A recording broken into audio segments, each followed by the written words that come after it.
Ms. Smith, do you hear the court? Yes, Your Honor. Good morning, Judge. Okay, Mark Keast from the prosecutor's office, can you hear the court? I can. Thank you, Judge. I can't. Jeff Rector from pretrial services, can you hear the court? Yes, Your Honor, I can. Jennifer Crumbley, can you hear the court? Yes, I can. It's like we're still Yes. trying to get James Crumbley set up there.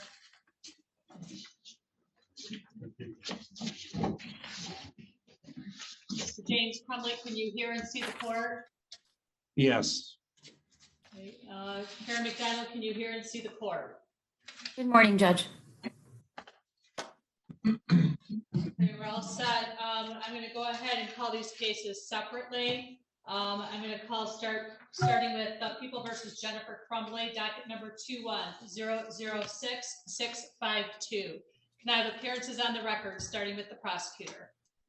Karen McDonald, on behalf of the people of the state of Michigan. Mark Keast on behalf of the people. Good morning, Your Honor. I'm Shannon Smith on behalf of Jennifer Crumbley. Good morning, Your Honor. Marielle Lehman on behalf of James Crumbley. I do want to address one issue first. Ms. Lehman and Ms. Smith, you are practicing in the same firm, is that correct? Your Honor, that's correct. We have spoken to both of our clients about conflicts of interest. We have had in-depth conversations with them. Marielle Lehman and I are representing both of them. We are representing James and Jennifer, and the conflict of interest question or issue has been very much discussed and resolved. And we believe at this time, ethically and professionally, we can continue on in this fashion. Okay, well, as you know, pursuant to MCR 6.005, subsection F1, you must state on the record the reasons that you believe joint representation in all probability will not cause a conflict of interest. So please state that for the record in accordance with the court rules. Thank you, Your Honor. After reviewing the circumstances and facts of the case, and one of the things I need to make clear is that the media has very much been saturated with cherry-picked facts. But when we have talked to our clients in depth and learned all of the circumstances of the case, which obviously are covered by attorney-client privilege, there is not a conflict of interest between what happened. I cannot divulge to you the specific reasons, but there is not a conflict of interest between the parents, their defense, and their defense strategy. Prosecutor, any comments or statements you want to make relative to any potential conflicts of interest? Your Honor, I'm not sure that there's any facts that have been placed on the record that meets the standard. I'm not saying that I object, but I'm not sure that we have satisfied the court rule. But if Mr. Keast has something to add, I am required to inquire as to each defendant as well. Jennifer Crumbley, do you have any objection to Ms. Lehman and Ms. Smith representing both you and Mr. Crumbley for this case, recognizing that they come from the same firm and they will be representing both of you? I have no objection. Mr. Crumbley, likewise for you, do you have any objection to both Ms. Lehman and Ms. Smith representing both you and Ms. Crumbley as it relates to this particular case? No objection, Your Honor. Do either of you have any questions or concerns about a potential conflict of interest? Mr. Crumbley? No. Ms. Crumbley? No. Okay. At this point, the court is satisfied that both of the defendants are comfortable with both attorneys representing them in this case. The attorneys have indicated on the record that they do not believe that there is a conflict of interest and that they have spoken with both defendants in depth relative to any potential conflict of interest and whether or not their representation may jeopardize the right of each defendant to have the undivided loyalty of their lawyers. Therefore, the court will allow them to appear for purposes of the arraignment today on behalf of both defendants. Thank you, Your Honor. Right. Now, in terms of the arraignment, Jennifer Crumbley, I'm going to arraign you first. So if you'll please make sure you get close to that microphone so that we can hear you. If at any time you cannot hear or see me, please put your hand up and we will stop the proceedings and then try to figure out what's going on. Do you understand that you are charged with the following counts? Count 1, involuntary manslaughter, which is punishable by up to 15 years in prison and or up to a $7,500 fine and mandatory DNA for the death of Madison Baldwin. Do you understand that that is a charge for count 1? Ms. Crumbley, you need to verbally respond. I understand. Do you understand that you are charged in count 2 for the death of Tate Meyer? Involuntary manslaughter, which is punishable by up to 15 years in prison and or up to a $7,500 fine and mandatory DNA. I understand. Do you understand that you are charged in count 3 for the death of Hannah St. Juliana with involuntary manslaughter, which is punishable by up to 15 years in prison and or up to a $7,500 fine along with mandatory DNA testing? I understand. Do you understand that you're charged in count 4 for the death of Justin Schilling with involuntary manslaughter, which is punishable by up to 15 years in prison and or up to $7,500 fine along with mandatory DNA testing? I understand. Do you understand that you do have the right to plead guilty or not guilty to all those counts? I understand. And do you understand that you do have a right to a trial, either by jury or by judge? And at that trial, you would have the opportunity to call witnesses on your behalf, confront witnesses that have been called against you, and or to remain silent, and that you'd be presumed innocent until proven guilty beyond a reasonable doubt. Do you understand all those trial rights? Yes, Your Honor. Are you on probation or parole for any other offense?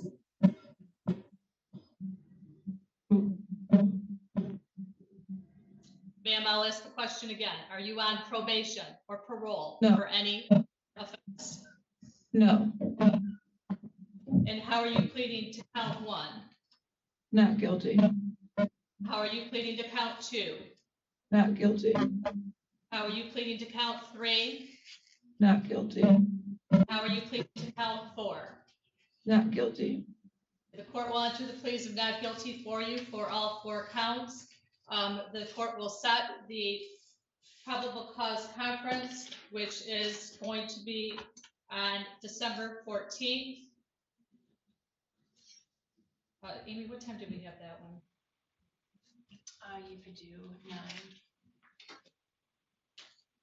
That is December 14th at 1:15 p.m.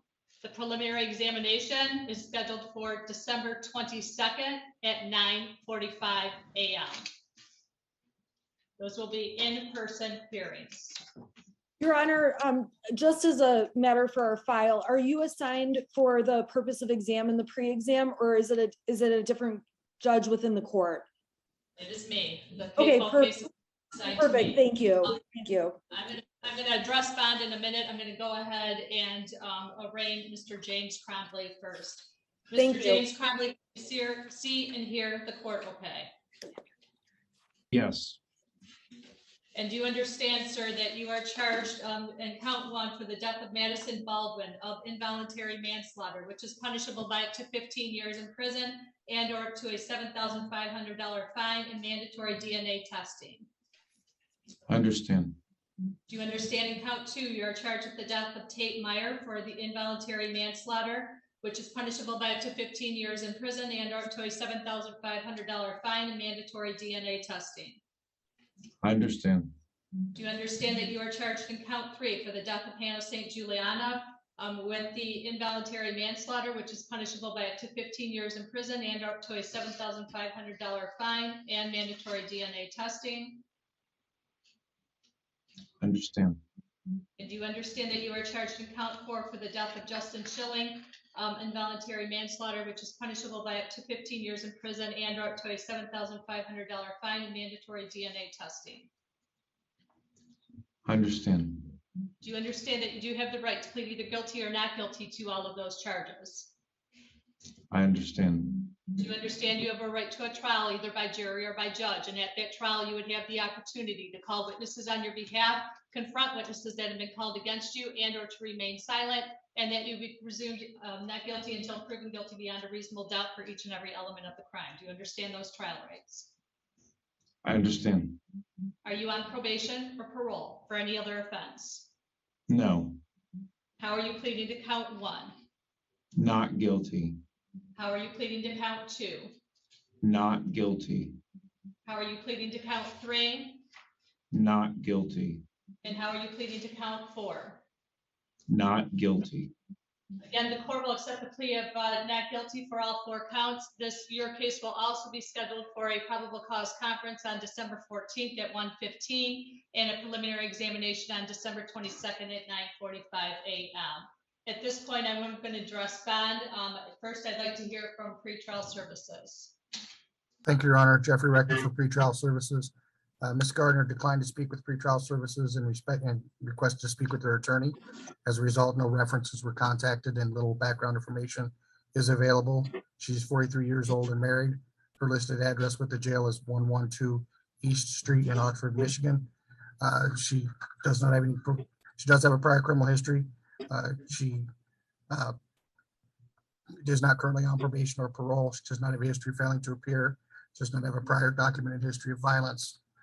The charges against the defendant are severe, and are those charges issued by the court. Defendant, along with the co-defendant, failed to turn themselves into authorities. While every defendant is afforded the presumption of innocence, the purpose of bail is to ensure appearance and the safety of the community. Defendants in this matter had agreed through their attorney to turn themselves in to the court once charges were issued on 12/3 of 21. However, instead they fled. Based on the defendant's attempt to flee prosecution, pretrial services has concerns for appearance and the safety of the public. It is our recommendation that a release on recognizance bail is not appropriate in this case. In order to further mitigate concerns for appearance and public safety, if the defendant makes release, the following conditions are respectfully recommended. Pretrial services supervision, the GPS tether prior to release, allowed to leave home for work if employed, medical appointments, attorney visits, not to have any contact with any witnesses, victims, or return to Oxford High School, not to possess a firearm, and must turn any firearms in that have not been confiscated. Thank you. Who is going to speak on behalf of the prosecutor's office? I am, Your Honor. Go ahead. Your Honor, I'm sure you've read the swear to you. Pursuant to MCR 6.106, bond should be set with the considerations of the likelihood of conviction first. Here, the likelihood of conviction is strong. Your Honor, we know from the facts and that were presented at the swear to that the Crumbleys, Mr. Crumbley, purchased this weapon for his son, and that on the 27th, Mrs. Crumbley went to the shooting range with her son, posted on social media saying that it was a Mother-Son Day and that she bought a weapon for her, a gun for her baby for Christmas. It's also clear from the facts that he had total access to this weapon and that it was for him. Second, on the 29th, both defendants were aware that he was searching ammunition on his phone at school. Instead of reacting to that as a concerned parent and worried about safety, Mrs. Crumbley texted, LOL, just, I'm not mad, just next time don't get caught. And then obviously on this very tragic day, on the 30th, they were called to the school and about their son's drawing, which clearly depicted threats and acts of violence. And instead of disclosing to the school that he had full access to this weapon, they chose not to. They chose not to take their son home. They chose not to tell anybody that he might be dangerous when it was clear and they had every likelihood that he was, and instead they left. Furthermore, after the active shooting announcement went out, Mrs. Crumbley texted her son, Ethan, don't do it. And Mr. Crumbley went to his home purposely to search for this weapon because he was afraid his son had the weapon and was in fact shooting people and hurting them, which, as we know, is exactly what happened. Your Honor, this is a very serious, horrible, terrible murder and shooting. and it has affected the entire community. And these two individuals could have stopped it. And they had every reason to know that he was dangerous, and they gave him a weapon, and they didn't secure it, and they allowed him free access to it. Furthermore, Your Honor, the purpose of bond is to secure further court appearances. And yesterday, they were charged with these counts of involuntary manslaughter. Now, Your Honor, the communication between Mrs. Smith and the prosecutor's office was a text message that was sent to me and was not replied to. We don't have an obligation to cooperate, and there are good reasons for that. And I think the fact that the events that played out show the reasons for that. Now, Mrs. Smith, clearly her clients did not tell her the truth, because her representation was they wanted to turn themselves in, and that they were on their way to do that. However, they didn't turn themselves in, and we were told they were out of town, except that yesterday morning they withdrew $4,000 from an ATM in Rochester Hills, very close to the court where they could have turned themselves in with no events and no efforts on behalf of law enforcement. Instead, they fled, and they sought multiple attempts to hide their location, and were eventually tracked down after they parked their car somewhere. A witness saw it, and the entire fugitive apprehension team with multiple other law enforcement agencies went into a vacant building and searched it from top to bottom. And these two individuals were found locked somewhere in a room hiding. These are not people that we can be assured will return to court on their own. And then lastly, pursuant to MCR 6.106, we also should consider, or the court should consider, whether or not there are members of the community to vouch. There are none here. In fact, there are none here because there's not one person in that community that will vouch for these two defendants. So I'm asking that you set a $500,000 bond for both defendants, cash surety. I'd like to hear from the attorneys. Please address bond as it relates to Jennifer Crumbley first, please. Your Honor, the first thing I need to do is to respond to the prosecution's comments about our contact with their office. On Thursday night, I texted Karen McDonald and told her my office was representing the Crumbleys, and I wanted to speak with her. She did text back and said we could talk first thing Friday morning. First thing Friday morning, I did text Miss McDonald. I also group texted Miss McDonald with Mario Lehman. I also called her office. I talked to her personal secretary and explained who I was, the circumstances, and that I needed to speak with Miss McDonald. Mario Lehman also called Miss McDonald in the morning. We called the prosecutor's office throughout the day and never got a call back. We were going to make arrangements to have our clients turn themselves in. I was in a trial in circuit court in front of Judge Savin all day yesterday. Miss Lehman was traveling on a plane from Florida up to Michigan. The prosecutor's office, instead of getting back to us in any way, decided to have a press conference and, as Miss McDonald admitted, try to find a way to surprise our clients and catch them off guard when it was so unnecessary. And last night and throughout the day, we were in contact with our clients. They were scared, they were terrified, they were not at home, they were figuring out what to do, getting finances in order. And the last text messages we had with them and phone calls Mario Lehman and I had with them, our plan was to drive to the Novi District Court this morning because arraignments were supposed to start at 8:30 for any county arraignment. And we had plans to meet them at 7:30 to text the fugitive apprehension team to get to the court by 8:30 so they could be arraigned first thing.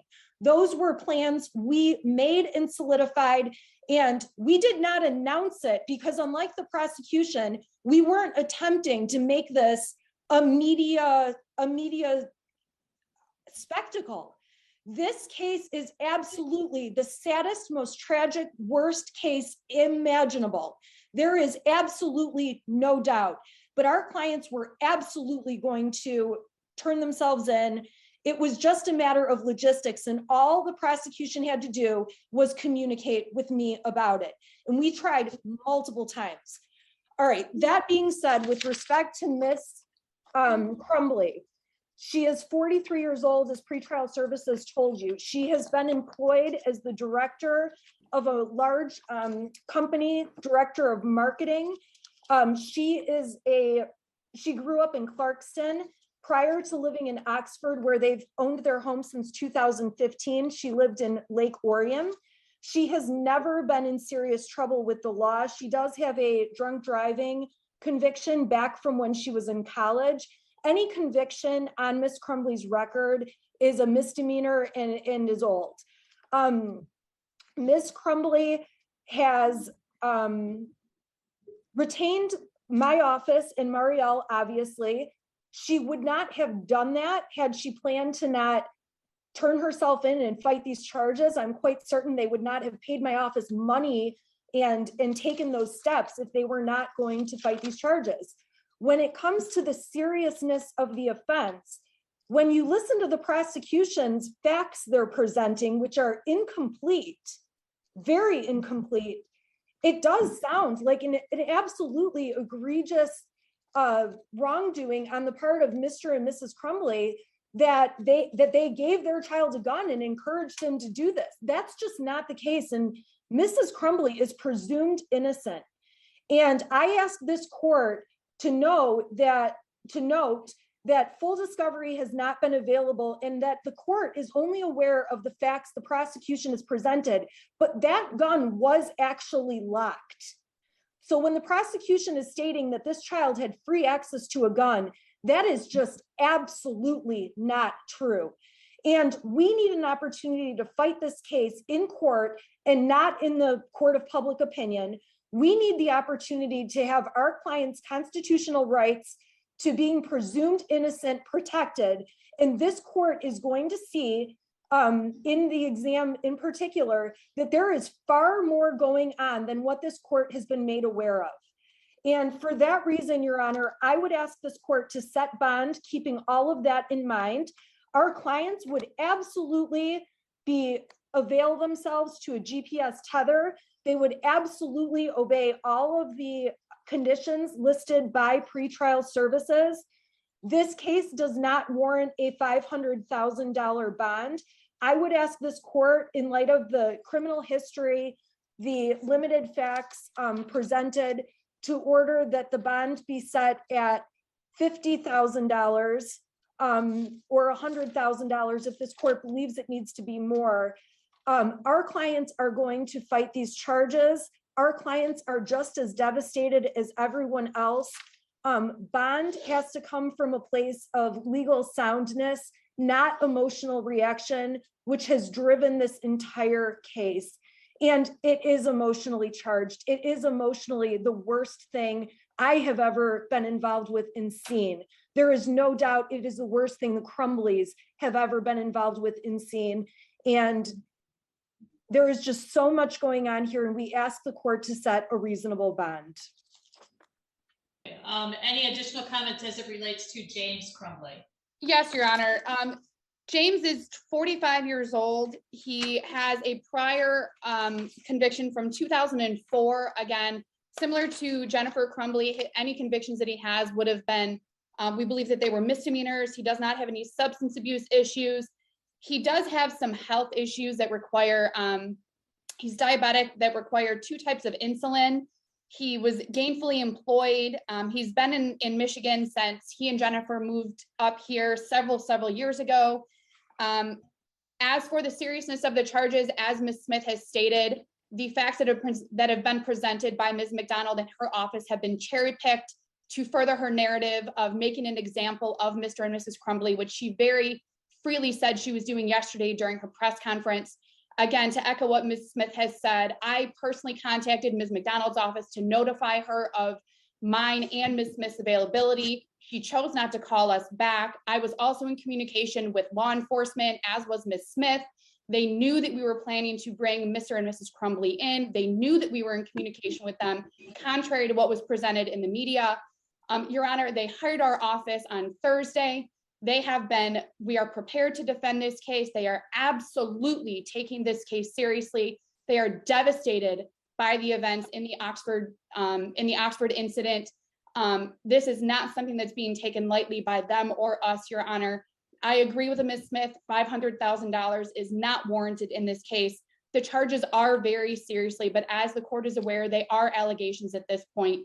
As Ms. Smith has stated, both of our clients are presumed innocent unless they're proven guilty, Your Honor. And quite frankly, from what we know, Your Honor, the facts are not what they've been presented to the court and to the public. So I again echo what Ms. Smith indicated. Our clients are more than happy to have a GPS tether, to be on pretrial services supervision. I am again requesting a $50,000 or $100,000 bond. But Mr. Crumbley, as with Mrs. Crumbley, is not a flight risk. He is not a danger to the community. There is no risk that they are going to flee prosecution. They were never fleeing prosecution. I want to make that very clear with the court. We had been in communication with the prosecutor's office and law enforcement and our clients throughout yesterday, Your Honor. They were not fleeing prosecution, contrary to the media reports. So, Your Honor, I'm asking that they have a $50,000 or $100,000 bond with a GPS tether and pretrial services supervision. Your Honor, may I respond, please? Very, very quickly, please. Your Honor, I agree with Mrs. Smith on one thing. The court hasn't heard all the facts, and neither has the public, because I have an ethical duty not to release those facts, because she is indeed correct. Her client and Mr. Crumbley have an absolute, we have a burden, and these are merely allegations. So I agree. And I just want to point out, nobody needs permission. These defendants did not need my permission, and they didn't need law enforcement permission to go to the court and turn themselves in, go to the police department, the sheriff's department, and turn themselves in. I agree Mrs. Smith was perhaps in trial. She had a break from 11:45 to 2:45, and I can't imagine why they were surprised. The whole country knew that these charges were coming. And lastly, to suggest that anyone has somehow using this incident to create press, there's a lot of attention here, because 4 children were murdered and 7 others were injured. And that is on the mind of every single person in this country. So I would ask that you impose the $500,000 cash surety on each of the defendants, Your Honor. Thank you.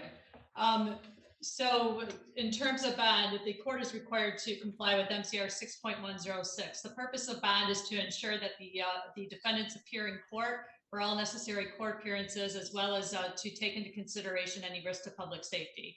Obviously, these charges are very, very serious. There's no question about that. The court does have some concern about the flight risk along with the public safety, given the circumstances that occurred yesterday and the fact that the defendants did have to be apprehended in order to appear for purposes of arraignment. The court did indicate yesterday after the swear-to that it would be conducting an arraignment at 4 p.m.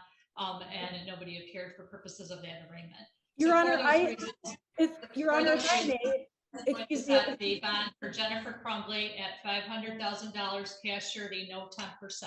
In the event that Jennifer Crumbley is able to post bond, the following conditions will be in place.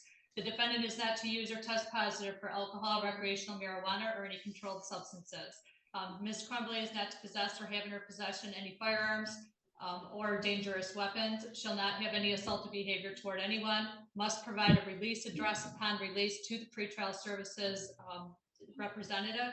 The pretrial services representative will be monitoring bond compliance. The defendant, within 24 hours of release from the Oakland County Jail, must submit to and pay for ETG, PBT, or urinalysis at a facility that's open 7 days a week that automatically lab confirms all positives, provides all levels in writing. That would be at the direction of PTS. The defendant, Ms. Crumbley, at this time is to verify any employment status and verify that in writing upon release from the Oakland County Jail. In the event that the defendant, Ms. Crumbley, is able to post a bond, the court is going to require that she have a GPS tether. The GPS tether must be installed upon release from the Oakland County Jail.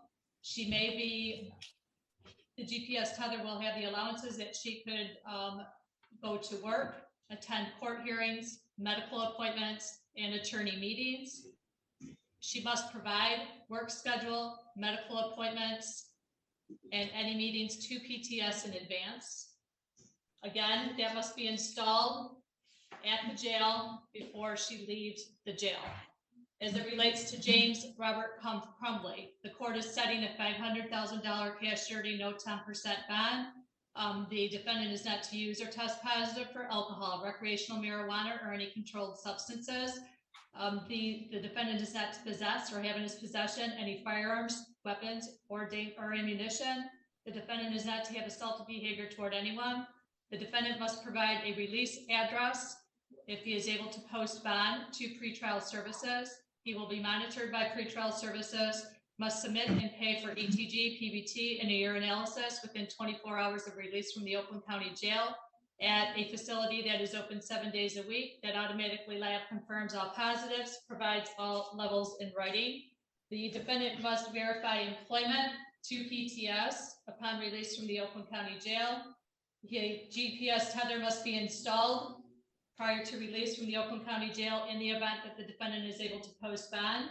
He also must provide information relative to employment schedule, medical appointments, or any other appointments that are allowed, which will include, he could attend court hearings, employment, medical appointments, and attorney meetings. Any violations of any of the terms and conditions of those bond may result in revocation of bond. Any questions as it relates to bond for James Crumbley? Your Honor, we have no questions, but I do need to place one thing on the record. I'm not asking the court to change anything. What I want to state on the record is I was not able to watch the entire press release and I had no idea there was a 4 o'clock arraignment. Ms. Lehman didn't know either. The media had so many reports of random times that quite frankly, we didn't believe there was. Counsel, we're not going to get into. I just want to apologize to the court because we weren't aware. And also we faxed over appearances and no one told us like, hey, we're going to do this at 4 o'clock. We sent appearances late in the day. And I just apologize to this court because we don't miss dates. So thank you. Thank you.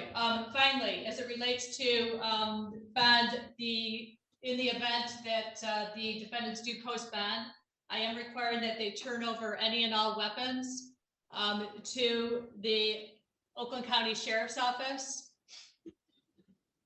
That must occur within.